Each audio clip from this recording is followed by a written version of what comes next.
La naissance de Dionysos. Dans les temps anciens, Sémélé, une mortelle, tomba amoureuse de Zeus, le roi des dieux. « Ô Zeus, je souhaite que tu me montres ta véritable forme, » lui demanda-t-elle, aveuglée par l'amour. Zeus, conscient du danger que cela représentait, essaya de la dissuader. « Tu ne peux pas supporter ma vraie nature, » s'écria-t-il, mais Sémélé, insistant, ne put être convaincu. Finalement, Zeus céda et se révéla dans toute sa splendeur. La lumière éblouissante fit chuter Sémélé dans un coma. « Je ne peux pas la laisser partir ainsi, » pensa Zeus, alors qu'il la sauva en prenant le fœtus de Dionysos de son sein. « Je vais le protéger et en faire un dieu, » déclara-t-il, avec une détermination inébranlable. Il prit Dionysos dans sa cuisse et le garda là jusqu'à ce qu'il soit prêt à naître. Après quelques mois, Dionysos éclot, entouré de lumière et de joie. « Je suis Dionysos, le dieu du vin et de la fête, » annonça-t-il, émerge avec le charisme de son père et l'énergie de sa mère. Les nymphes des montagnes, reconnaissant sa puissance, vinrent l'accueillir. « Ô Dionysos, nous te célébrons » s'exclamèrent-elles, prêtes à le suivre dans ses aventures. Dionysos, conscient de sa destinée, se mit à sourire. « Je vais parcourir le monde et apporter la joie et l'extase » déclara-t-il, déterminé à partager son amour du vin et de la vie. L'enfance de Dionysos. Dionysos grandit parmi les nymphes et les satyres, apprenant à apprécier la nature et la joie de vivre. « Je vais cultiver la vigne et découvrir le vin » déclara-t-il, déterminé à comprendre le monde qui l'entourait. Les nymphes, ravies, l'aidèrent à planter les premières vignes. « Ô Dionysos, nous allons apprendre les secrets de la nature » lui dirent-elles, conscientes de son potentiel. Un jour, alors qu'il explorait la forêt, Dionysos trouva une vigne sauvage. « C'est ici que je vais créer le meilleur vin » s'écria-t-il, admirant les grappes juteuses. Il commença à cueillir les raisins et à les presser. « Je vais créer une boisson qui apportera la joie et l'extase » annonça-t-il, conscient de l'importance de cette découverte. Les satyres, curieux de son activité, s'approchèrent. « Que fais-tu, Dionysos » demandèrent-ils, intrigués. « Je crée le vin, la boisson des dieux et des mortels » répondit-il avec enthousiasme. Les satyres, éprouvant une grande excitation, se mirent à danser autour de lui. « Nous voulons goûter ton vin » s'exclamèrent-ils, impatients de découvrir cette nouvelle boisson. Dionysos, heureux de partager son invention, leur offrit de petites coupes. « Buvez, et vous découvrirez la joie » déclara-t-il, observant leur réaction avec satisfaction. Le vin, enivrant et délicieux, transforma leur journée. « Ô Dionysos, tu es un véritable dieu » proclamèrent-ils, unis dans l'extase. Dionysos, fier et joyeux, savait qu'il avait trouvé sa vocation. La quête de Dionysos. En grandissant, Dionysos ressentit le besoin de parcourir le monde pour partager son vin et sa culture avec les mortels. « Je vais partir en quête de nouveaux territoires et de nouveaux amis » déclara-t-il, déterminé à répandre sa passion. Il se mit en route avec un groupe de satyres et de nymphes, prêts à l'accompagner dans ses aventures. À travers les vallées et les montagnes, ils rencontrèrent des villages où les gens n'avaient jamais goûté au vin.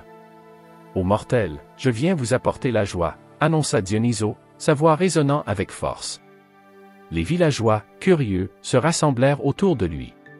« Que nous apportes-tu, étranger » demandèrent-ils, intrigués par sa présence. Dionysos, avec un grand sourire, commença à partager son vin. « Goûtez à cette boisson divine et laissez-vous emporter par l'extase » déclara-t-il, leur tendant des coupes remplies de vin. Les villageois, hésitant au début, prirent une gorgée et furent immédiatement enivrés par le goût exquis. « Ô Dionysos, ta boisson nous remplit de joie » s'exclamèrent-ils, réalisant la magie du vin. La fête commença, avec des danses et des rires résonnant dans le village. Dionysos, observant la transformation des mortels, se sentit comblé. « Je vais continuer à apporter la joie et l'extase à chaque village que je rencontre » s'écria-t-il, conscient de sa mission. La rivalité avec les hauts dieux. Cependant, la montée en popularité de Dionysos ne plaisait pas à tous les dieux de l'Olympe. « Ce jeune dieu ne respecte pas les traditions » s'écria Héra, jalouse de son succès. « Je vais le défier pour lui montrer que je suis la reine des dieux » déclara-t-elle, consciente de son pouvoir. Héra convoqua une réunion avec les autres dieux. « Nous devons stopper Dionysos et son vin enivrant » annonça-t-elle, déterminée à préserver l'ordre. Zeus, bien qu'inquiet, savait que Dionysos avait un rôle important à jouer. Laissez le jeune dieu suivre son chemin. Le vin apporte la joie, affirma-t-il, défendant son fils. Héra, ne se laissant pas décourager, décida de le défier. Je vais lui envoyer des épreuves pour tester sa force, s'exclama Théel, consciente des défis qu'elle pouvait créer. Dionysos, apprenant les plans d'Héra, se mit à rire. Elle ne peut pas m'arrêter. Je suis le dieu de la joie, déclara-t-il, déterminé à surmonter les obstacles. Les épreuves commencèrent, mais Dionysos les affronta avec courage et ruse. Je vais prouver que je suis digne de mon titre, annonça-t-il, prêt à relever les défis. Les autres dieux, témoins de son courage, commencèrent à reconnaître sa force. Peut-être que Dionysos a sa place parmi nous après tout, murmurèrent-ils, admirant sa détermination. La fête de Dionysos. Dionysos, après avoir surmonté les épreuves, décida d'organiser une grande fête en l'honneur de sa victoire. Je vais rassembler tous les mortels et les dieux pour célébrer la joie de la vie, annonça-t-il, conscient de l'importance de l'unité. Les invitations furent envoyées à travers le royaume, et l'excitation grandit. Le jour de la fête, des milliers de personnes se rassemblèrent autour de Dionysos. Ô Dionysos, nous sommes ici pour célébrer, s'écrièrent-ils, reconnaissant son influence. Dionysos, souriant, leva son verre. Buvez, et laissez-vous emporter par la joie, déclara-t-il, prêt à partager son vin. La musique résonnait, et les danses s'enflammaient autour de lui. Ô Dionysos, ta fête est la plus grande que nous ayons jamais connue, proclamèrent les mortels, une lueur de bonheur dans leurs yeux. Dionysos, enivré par l'amour et la joie, savait que cette fête serait mémorable. Les dieux, eux aussi, furent invités. Nous allons nous joindre à la célébration, dirent-ils, réalisant que Dionysos avait quelque chose d'unique à offrir. La fête devint une célébration de la vie, où tous, mortels et immortels, dansaient ensemble sous la lune. Dionysos, observant la scène, se sentit comblé. Cette fête est le reflet de mon essence, joie, amour et unité, annonça-t-il, conscient que son héritage vivrait à travers ces moments partagés. La naissance du théâtre. En célébrant la joie, Dionysos ressentit également l'importance de l'art et de l'expression. Je vais créer un espace où les histoires peuvent être racontées et les émotions exprimées, déclara-t-il, conscient que le théâtre pouvait unir les gens. Il invita des dramaturges et des artistes à se rassembler. Ô Dionysos, nous voulons créer des œuvres qui célèbrent la vie, dirent-ils, reconnaissant son influence. Dionysos, enthousiasmé, leur proposa d'écrire des pièces qui exploraient la joie et la mélancolie. Le théâtre est un moyen d'exprimer nos émotions, annonça-t-il, conscient de l'impact de l'art. Les premiers spectacles furent montés en son honneur. Ô Dionysos, nous te remercions pour l'inspiration, proclamèrent les artistes, reconnaissant son rôle dans leur créativité. Les mortels affluèrent pour assister aux représentations. Ces histoires résonnent en nous, s'exclamèrent-ils, touchés par la puissance des mots. Dionysos observa avec fierté alors que le théâtre devenait un symbole de l'expression humaine. Je vais toujours soutenir les arts et encourager la créativité, déclara-t-il, conscient de l'importance de sa mission. Les pièces de théâtre devinrent des célébrations de la vie et de l'humanité, rassemblant les gens dans la joie.